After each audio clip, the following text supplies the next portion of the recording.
Welcome to Shankar's bio corner అండి. 10/6/2025 morning షిఫ్ట్లో school assistant biological సైన్స్కి ఇచ్చిన క్వశ్చన్ అండి ఇది.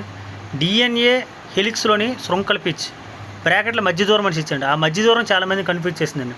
ఎలాగంటే 20 యాంగ్స్ట్రమ్స్ అని బిట్టు పెట్టడానికి చాలా కారణమైందన్నమాట. బట్ ఏంటంటే రెండు పోచుల మధ్య దూరం అనేది 20 యాంగ్స్ట్రమ్స్ అండి. హెలిక్స్లోని శృంఖల పిచ్ మధ్య దూరం అయితే కాదండి. అసలు డిఎన్ఏలోని హెలిక్స్ శృంఖల పిచ్ మధ్య దూరం అంటే ఏంటో చూద్దామండి.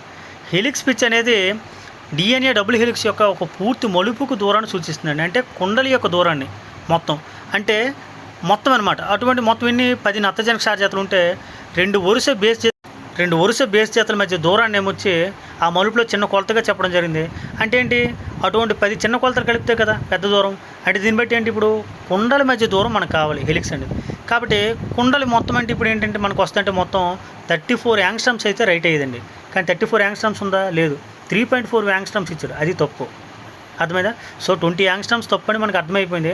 3.4 యాంగ్స్ట్రమ్స్ కూడా తప్పు అని మనకు అర్థమైపోయింది. ఎందుకంటే మనకి కుండలి యొక్క పొడవు 34 యాంగ్స్ట్రమ్స్ అన్న రైట్ అండి, లేదా 3.4 నానోమీటర్స్ అన్న రైట్ అండి. చూడండి, అక్కడ పిక్చర్లో చాలా క్లారిటీ ఇవ్వడం జరిగింది. మరి ప్రతి కుండల్లో మొత్తం 10 జతల క్షారజాతులు ఉంటాయని మనకు తెలుసు. మరి మొత్తం కుండల పొడవు 3.4 నానోమీటర్స్ అయినప్పుడు అటువంటివి 10 నత్తజనక క్షారజాతులు ఉంటాయి. కాబట్టి 3.4/10 వేసాం అనుకోండి, 0.34 నానోమీటర్స్ లేదా 0.34 × 10⁻⁹ మీటర్స్ అండి. మీటర్స్లో కన్వర్ట్ చేస్తే ఇది రైట్. మరి రెండు క్షారజాతుల మధ్య దూరం 0.34 × 10⁻⁹ నానోమీటర్స్ అయినప్పుడు కుండలో 10 ఉంటాయని మనకు తెలుసు. సో 0.34 × 10⁻⁹ × 10 వేస్తే 3.4 × 10⁻⁹ మీటర్స్ అనేది కుండలి యొక్క పొడవు లేదా హెలిక్స్ పిచ్ అనేది కరెక్ట్ సమాధానం అండి ఇది. కానీ మనకి వాడు కన్ఫ్యూజ్ చేయడానికి ఏమొచ్చి 20 యాంగ్స్ట్రమ్స్ ఇచ్చాడు, మధ్య దూరం అని ఇచ్చాడు, అది రెండు పోచుల మధ్య దూరం అంటే అది తప్పు. అదేవిధంగా ఏమొచ్చి 3.4 యాంగ్స్ట్రమ్స్ ఇచ్చాడు, అది తప్పు. 34 యాంగ్స్ట్రమ్స్ ఇచ్చి ఉంటే మనకి కంపల్సరీగా రైట్ అయ్యేదండి. సో 3.4 యాంగ్స్ట్రమ్స్ అని కూడా తప్పు. అదేవిధంగా ఇక్కడ చూడండి ఒకసారి, మనకి 178 పేజీ సెకండ్ ఇయర్ బాయ్లో కానీ చూసుకుంటే ప్రతి రెండు జతల క్షారాల మధ్య దూరం 0.34 నానోమీటర్స్ అని ఇచ్చాడు చాలా క్లారిటీగా.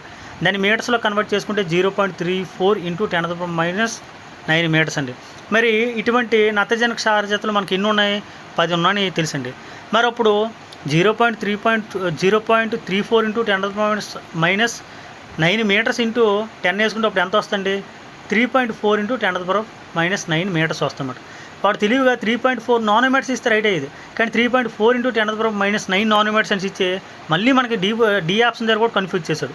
సో ఓవరాల్గా బి మాత్రమే కరెక్ట్ ఆన్సర్ అండి. అది పెడితే మనకి సరైన సమాధానం అండి. థ్యాంక్స్ అండి. నా ఎక్స్ప్లెనేషన్ మీకు నచ్చింది అనుకుంటున్నాను. Thank you.